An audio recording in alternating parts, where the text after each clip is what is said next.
that's where I was as a player 100 years ago. That's just how it's my DNA. It's how I live. Wake up every day and just I'm a gardener, just digging life. Back here, Brian Carson, thanks for appreciate it. Obviously, you were here before, back in 2013. What do you remember, from that experience being here, and what was it about this opportunity now that made you want to get back? Just had a great experience. Honestly, had some great guys: Leonard Williams, Hayes Clark, Anthony Sorrow, Sue Cravens, just a bunch of guys. Devon Kennard, great players, great people. Loved being here. Went 10-3 and wasn't good enough. I understand the standard here, and that's why when Lincoln called and offered me an opportunity to come back, it's like heck yeah. I embrace that standard, and that's what you get into this. You get into this to compete to be the best, and so from a special team standpoint, which is what Coach hired me to do, the standards to be the best, and I embrace that, and that's what every single day, that's what gets you up and gets you ready to roll. You have the opportunity to come in here and work with the linebackers too. That's just a passion. So that my whole objective is to make Lincoln Riley the best head ball coach in the country, and make Coach Patterson the best defense coordinator, and have the best special teams. And I won't ever shy away from that.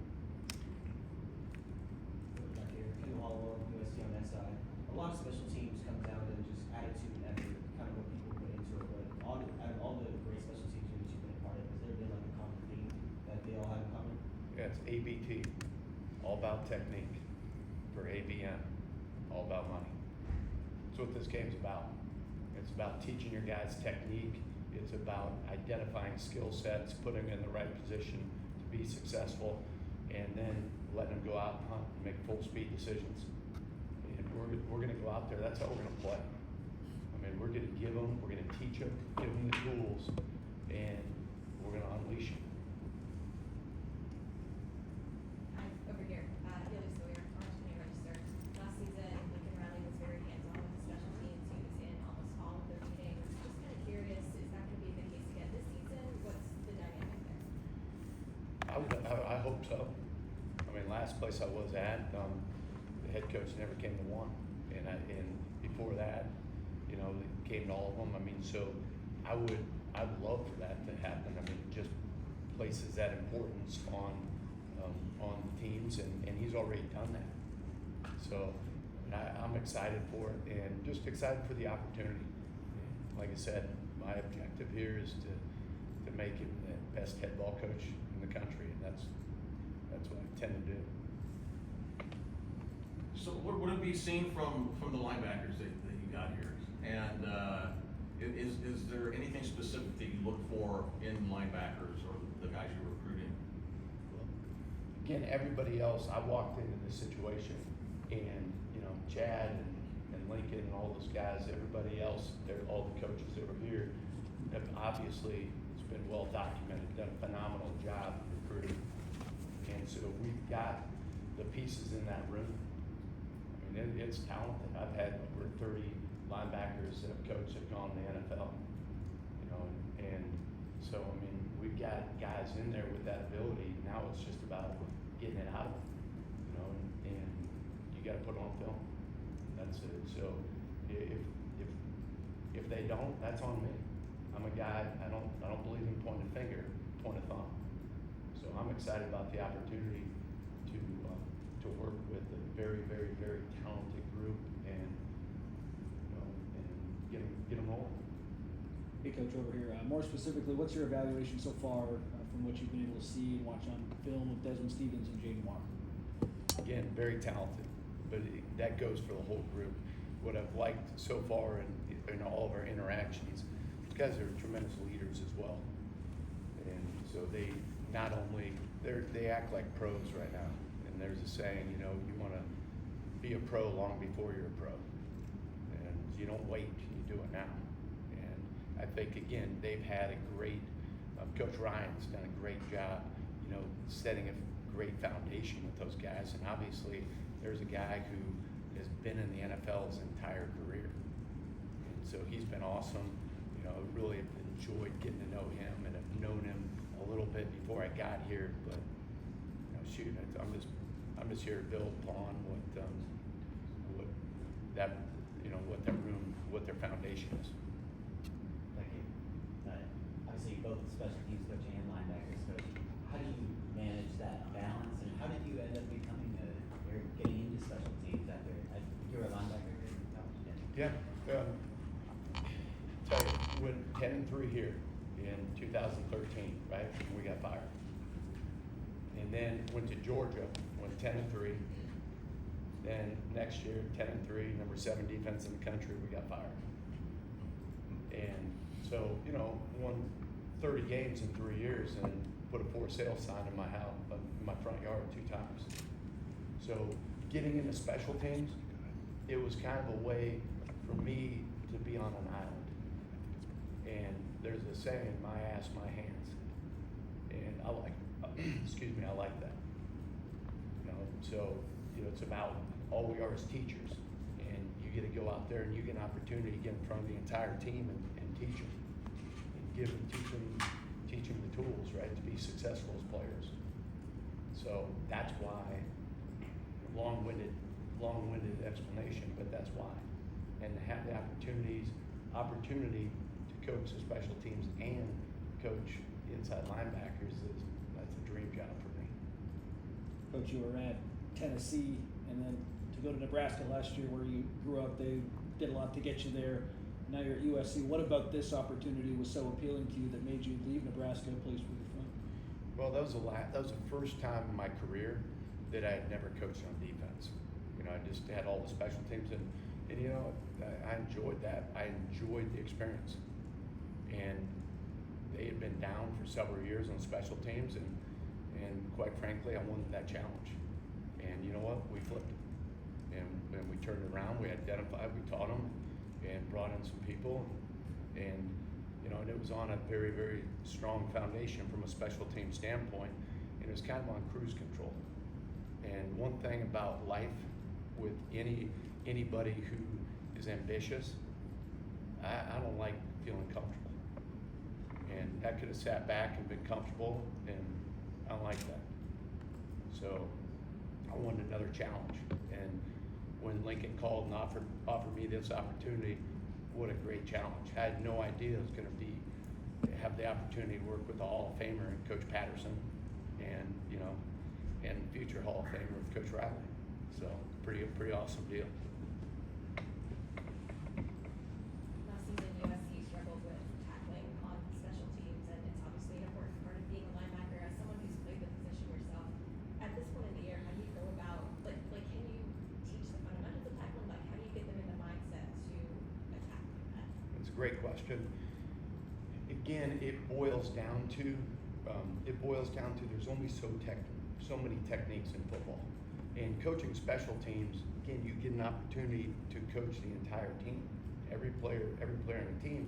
And when you really break it down in the simplest terms in football, about 90% of the time, you're either tackling someone, right? So you're in block destruction mode. So you're teaching your entire team all the different tools of time and space, ball-man relationships, and block destruction.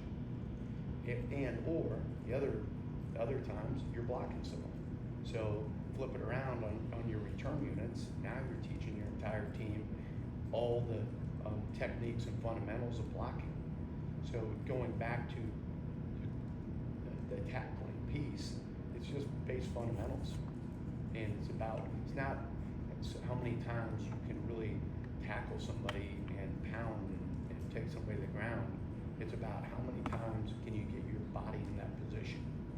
It's training yourself to drop your weight. It's training yourself to take great angles, training yourself to track the near hip, and all those different techniques that go into it. And that's kind of, again, that's how I'd say that.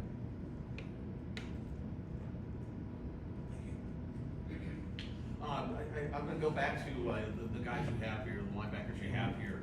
And Gary said that he's been here for 5 weeks, and you guys have been watching those guys wherever that amount of time.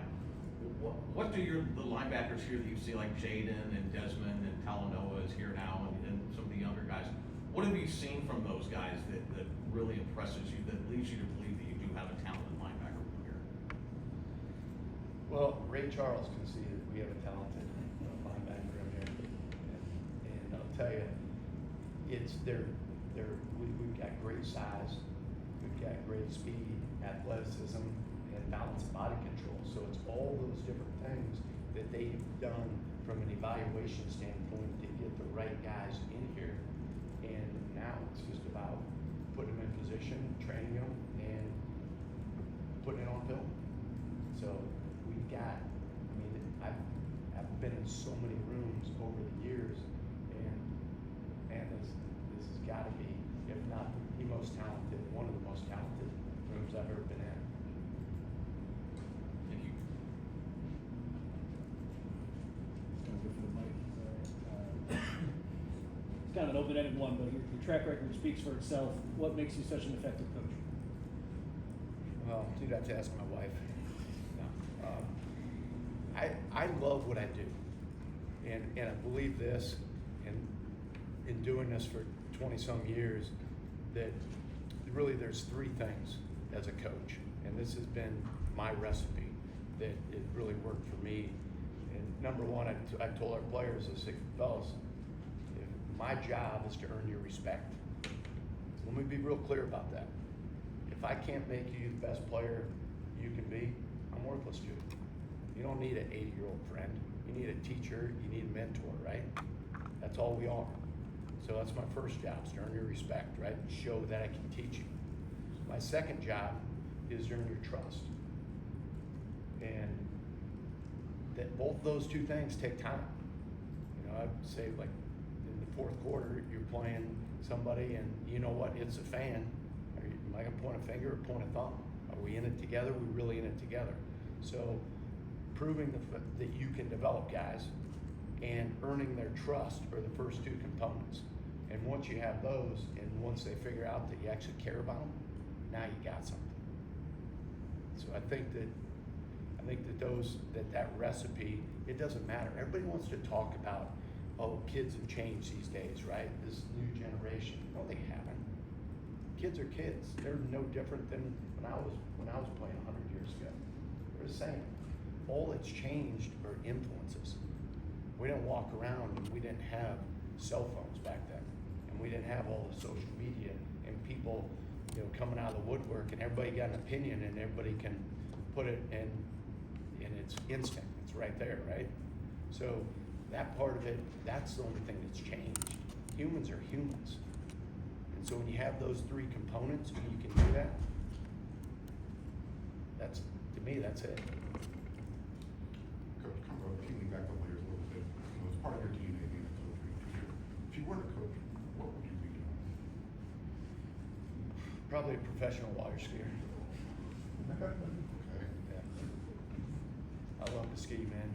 When you're going through a slalom course, and you get going, you're going 36 miles per hour behind a mastercraft, and you're cutting, you get up to 80 miles per hour. And I love that, being on the edge. Like, I mean, your nose, your tip of your ski goes in the water, and you're gonna go for a ride now. And I like that feeling. I like that feeling of I like speed, and I like, you know, knowing that you're on the edge of being out of control. I enjoy that. We'll do one more for Coach. We hear a lot of commentary from media, from fans, that Lincoln Riley doesn't care about defense. What did he do to convince you, if anything, that he does care about defense? Well, It's kind of a ludicrous statement. yeah, but that's bizarre to me. I mean, number one, Lincoln Riley's a winner. I mean, the guy's won everywhere he's been. And it's just, it's about putting the right pieces in place and getting the right people. And there's a lot of different things that go into it. But anybody who says that Lincoln Riley doesn't care about defense, I mean, I'd have to, you know, check their oil. I don't really know if they know what the hell they're talking about. So I just know this. I know the guy's a winner, and wants to win. And that's what it's attracted me. Yeah, you look at, as in football, I don't care if it's junior, pee wee football, college, NFL, what are the components you need to win? Number one, you gotta have one of these, right? If you don't have a quarterback, you have no chance. You can look at the NFL right now and you tell me the guys who are the best quarterbacks in the league, and those guys have an opportunity to win a Super Bowl next year. Guys that don't have one of these, they got no shot. Well, who's the best quarterbacks coach in football? Not in college, not in the NFL, in football. It's Lincoln Riley. He's developed more starting quarterbacks, more great quarterbacks than anybody. So that gives you a chance to compete at the highest level right then and there. Then, you know, I do my job on special teams. That gives you a chance to, we can get after 2/3 of the phase right there. And then we got a Hall of Famer as a defensive coordinator. And, you know, I mean, so it's all works together. But everybody here has got one objective, and again, that's to win. Thank you, Coach.